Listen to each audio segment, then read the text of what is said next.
Salut tout le monde, c'est Kevin et je vous souhaite la bienvenue dans Booking Ton Job. Ici, on ne se contente pas de lire des livres, on les met au travail. On prend un roman qui nous fait vibrer, on le secoue dans tous les sens et on y mélange, sans se prendre au sérieux, les questions qu'on se pose et les défis qu'on rencontre dans nos vies professionnelles. L'idée, que le monde du travail soit plus accessible grâce aux enseignements trop souvent ignorés de la littérature. Ensemble, découvrons comment chaque roman a la capacité de transformer nos carrières.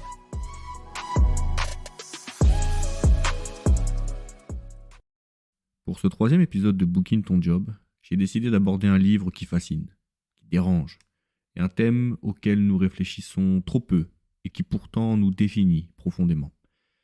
Nous allons mélanger la complexité du soi au travail et les enjeux de la transformation professionnelle. Tout cela grâce au regard d'un insecte. Vous l'avez peut-être déjà compris, nous allons aborder la métamorphose de Franz Kafka et la gestion de notre identité au travail grâce à la vie triste et touchante de Gregor Samsa. Imaginez-vous, vous vous réveillez un matin et vous découvrez que tout a changé. Alors certes, vous n'êtes pas devenu un énorme insecte géant, comme Gregor, heureusement. Mais vous vous sentez différent. Votre rôle au travail a changé, ou peut-être que vous avez changé. Une promotion, une transition de carrière, vous vous sentez comme un étranger dans votre propre vie, un peu comme Gregor dans son propre corps, puis dans sa propre vie. Vous vous demandez comment gérer cette nouvelle identité tout en restant fidèle à vous-même. Si vous vous êtes déjà senti comme ça, alors cet épisode est fait pour vous. Est-ce que vous êtes prêt à embarquer dans cette aventure littéraire avec moi ? Si oui, accrochez-vous à vos mandibules et poussons les portes de l'identité professionnelle au sein de la métamorphose de Kafka. Vous écoutez Booking Ton Job, le podcast qui met la littérature au travail. Dans la métamorphose, Gregor Samsa se réveille un matin, transformé en un cancrelat énorme, monstrueux, qui répugne rien qu'à le regarder. Le plus surprenant, c'est qu'il ne s'est pas aperçu de sa transformation en train d'advenir. Il se réveille et constate le changement. Kafka écrit, et je vais citer l'Incipit, « Lorsque Gregor Samsa s'éveilla un matin au sortir de rêves agités, il se retrouva dans son lit changé en un énorme cancrelat. » On ne peut faire plus clair. Ce qui arrive à ce personnage alors est très simple. Il doit naviguer dans cette nouvelle réalité tout en gérant les réactions de sa famille et en essayant de conserver son emploi. Le postulat de l'œuvre peut sembler extrême, irréaliste en raison de la nature surnaturelle de la situation. Alors certes, on peut se sentir paresseux parfois, pas vraiment au sommet de notre gloire, mais la métamorphose du cancrelat, quand même, Kafka n'y est pas allé en se retenant. Néanmoins, combien d'entre nous ont déjà ressenti une transformation radicale dans leur vie professionnelle ou s'apprêtent à le faire. Alors certes, on n'est pas devenu un insecte, mais en prenant un nouveau rôle, en changeant de carrière ou même en travaillant à distance pendant la pandémie, on a été amené à évoluer, à changer, à se transformer. En effet, la brutalité ressentie par Gregor, plutôt que d'être une digue qui nous sépare du personnage, est au contraire un pont qui nous rapproche de nous-mêmes. Sa transformation est un miroir de ce que nous pouvons vivre au cours de nos carrières. Mais de quoi parle-t-on quand on parle d'identité professionnelle, concept qui revient peu finalement dans nos réflexions? L'identité de travail d'un individu fait référence à un concept de soi basé sur le travail, constitué d'une combinaison d'identités organisationnelles, professionnelles et autres qui façonnent les rôles qu'une personne adopte et les façons correspondantes dont elle se comporte dans l'exécution de son travail. Les identités, en général, désignent ce que l'individu pense être et qui est annoncé au monde en actes et en paroles. Elles sont importantes parce que les identités suggèrent ce qu'il faut faire, penser et même ressentir, et donc quel rôle correspondant les individus assument. Que ce soit conscient ou non, chaque personne intégrant un univers professionnel, quel qu'il soit, est amenée à adapter son identité afin d'être acceptée, écoutée et engagée dans son environnement de travail.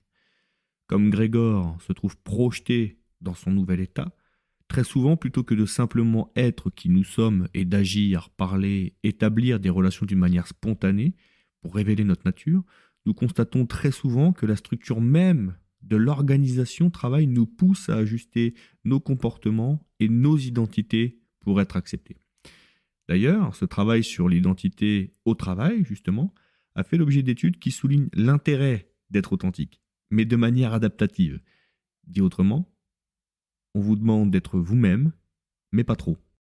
Dans un article intitulé The Authenticity Paradox d'Herminia Ibarra, il a été souligné la nature essentielle de savoir adapter son identité professionnelle tout en restant authentique.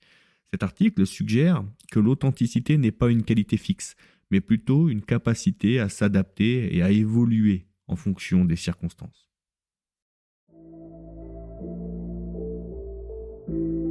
Vous écoutez Booking Ton Job, le podcast qui met la littérature au travail. Gregor Samsa est un personnage complexe. Avant sa transformation, il est un employé dévoué, mais sa nouvelle forme le rend incapable de travailler et il devient un fardeau pour sa famille. Là où il était le pourvoyeur, il devient ici celui qui est au crochet. Cette situation extrême nous pousse à réfléchir à notre propre identité au travail. Qui sommes-nous lorsque nous ne pouvons plus faire ce pourquoi nous avons été embauchés? Comment notre identité change-t-elle lorsque nous sommes confrontés à des défis inattendus? À l'occasion de réflexions sur ces idées, le concept d'enmeshment, ou d'enchevêtrement en français, développé par Salvador Minuchin, a trouvé un écho naturel dans le monde professionnel. Ce phénomène correspond à la confusion qui peut exister entre une identité personnelle et une identité professionnelle. Cette situation est plus fréquente qu'on ne le pense et peut entraîner un véritable séisme identitaire lors d'un changement ou d'une perte d'emploi. Selon Diana Koretz, psychologue américaine, 3 facteurs principaux influencent notre identité au travail. 1. La pression de votre environnement de travail. 2. La fusion de votre vie professionnelle et de votre vie personnelle. 3. Votre fort besoin de reconnaissance. Pour éviter de tomber dans le piège de l'enchevêtrement, il est important de prendre du recul et de réfléchir à ce qui compte vraiment pour vous en dehors du travail. Ce que n'a pas fait le personnage de Gregor, qui s'est profondément confondu avec son statut d'employé. D'ailleurs, au moment où Gregor s'aperçoit qu'il est devenu un cancrelat, parmi les premières réflexions qui vont le traverser, et ça va être finalement un point important dans la première partie du livre, c'est son rapport au travail. Et justement, Diana Koretz propose de lister ce qui compte le plus pour vous en dehors du travail et de classer ces différents domaines par ordre d'importance. Ainsi, la métamorphose de Gregor Samsa n'est pas si éloignée de nos propres transformations professionnelles. En prenant le temps de réfléchir à notre identité et en étant conscient des pièges potentiels, nous pouvons naviguer plus sereinement à travers les changements de notre vie. Cela est d'autant plus vrai que ce que subit Gregor sans l'avoir choisi, ces phases de transformation coïncident avec ce que développe William Bridges dans son livre où il est question de la nécessité de laisser mourir une ancienne identité pour en accueillir une nouvelle. Alors, pour Gregor, je ne suis pas convaincu qu'il ait fait le bon choix en laissant mourir son ancienne identité, quand bien même il n'était pas le mec le plus heureux de la Terre. Néanmoins, cette capacité à accepter de laisser une ancienne identité derrière nous est un processus difficile, mais indispensable pour grandir et s'adapter à de nouvelles circonstances.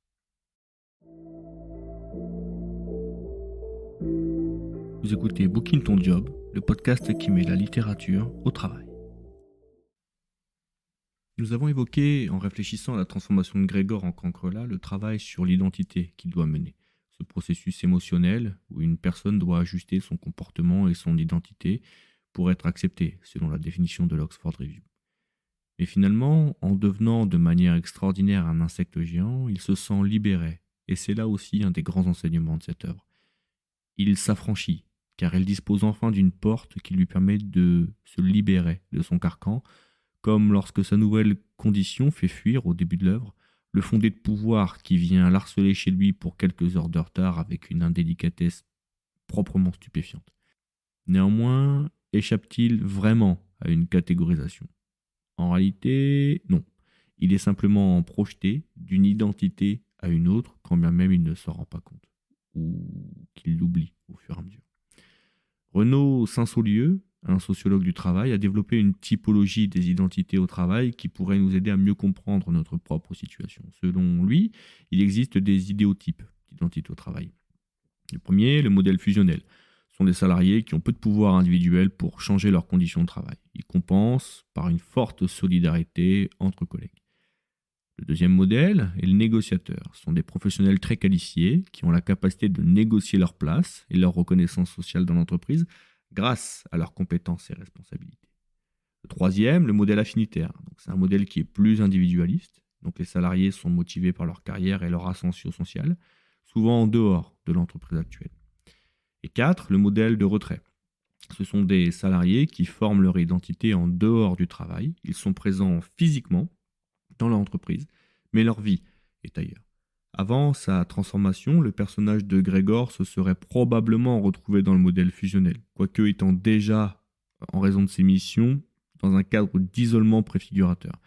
Un employé dévoué, mais sans beaucoup de pouvoir individuel. Après sa transformation, il est forcé dans un modèle de retrait où son identité est complètement déconnectée de son travail, ce qui brutalise sa conception même de son utilité face à lui-même et détruit progressivement le rapport à sa famille, révélant sans son soutien financier les mesquineries cachées et les terribles vérités de dépendance rompue. La violence de son père, la mesquinerie de sa sœur, la souffrance de sa mère, puis sa propre évolution, et finalement la vie qui continue à courir sans lui, ce qui lui permet de prendre conscience de son nouvel état, puis de s'oublier complètement. La réflexion et la construction de votre identité au travail est par nature un processus dynamique, influencé par des facteurs tels que la culture organisationnelle et les relations interpersonnelles. Cela peut entraîner des émotions comme le doute de soi, la peur, la confusion, mais aussi l'excitation et le plaisir. Comme Grégor, vous pourriez vous retrouver à jongler entre différentes facettes de votre identité en réponse à des changements dans votre environnement de travail. Votre identité à l'instant T, justement parce que votre contexte aurait changé, peut être amenée elle-même à évoluer. Ce que nous traversons en allant chaque jour au travail, en construisant des projets, en abandonnant des rêves, en revendiquant des singularités ou en acceptant de s'oublier un peu, parfois à contre-cœur, parfois pas, parfois consciemment, parfois non. Tout cela résonne avec la situation de Grégor, qui ressent une gamme d'émotions complexes après sa transformation. Un passage de l'œuvre est particulièrement révélateur de ces fluctuations de sa pensée et de sa conception identitaire. Je cite. « Il ne pouvait plus comprendre comment il avait pu sérieusement souhaiter qu'on vide sa chambre. Avait-il vraiment envie que cette pièce chaleureuse, confortablement remplie de vieux meubles de famille, soit changée en un repère dans lequel il pourrait certes ramper librement dans tous les sens, mais au prix d'un oubli rapide et total de son ancienne condition d'homme ? » Ici, Grégor Samsa se questionne, il accepte tout doucement sa nouvelle identité, alors certes, il se raccroche à ce qu'il était avant, mais constate qu'en se raccrochant, il commence à souffrir et commence à finalement dédaigner ce qu'il est devenu maintenant, et que cette tension entre ce qu'il était auparavant et ce qu'il est aujourd'hui ne sera plus tenable et on le perçoit directement sur le temps long.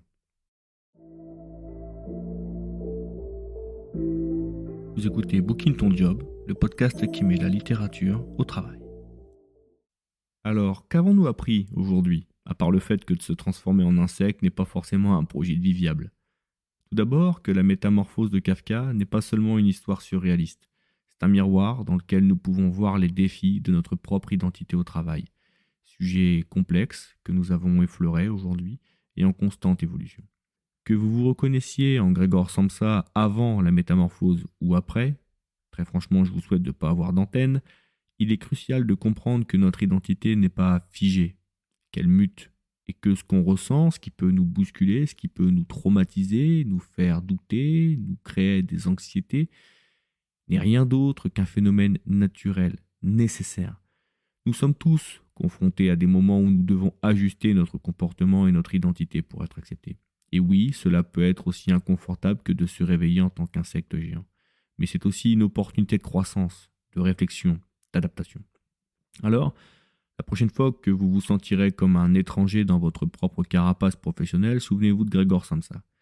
Il a peut-être eu une fin tragique, mais son histoire présente une puissance d'instruction très franchement assez rare dans la littérature. L'identité au travail est un voyage, pas une destination, et ce voyage est rempli de métamorphoses, qu'elles soient grandes ou petites.